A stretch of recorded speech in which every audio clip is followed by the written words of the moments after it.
বলে ভাঙা স্কুল করবো না। এটা কোন স্কুল? হ্যাঁ, আমরা এখানে জানতে পারলাম যে বিষ্ণু স্কুলের ছাত্রছাত্রী আশঙ্কাজনক হারে কমে যাচ্ছে, কারণ কি? আসলে আমাদের এই বিল্ডিং এর অবস্থাটা খুবই ঝুঁকিপূর্ণ। আর অভিভাবকরা আমাদের বাচ্চাদের স্কুলে আসতে দিতে চায় না।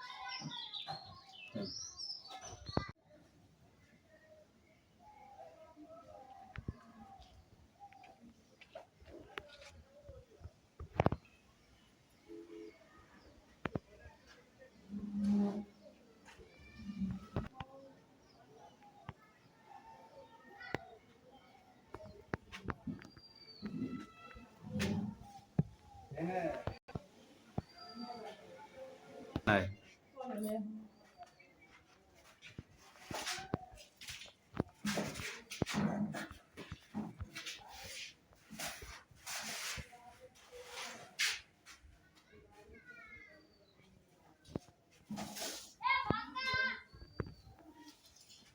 ওগুলা কুলগুলো যা বসাবে না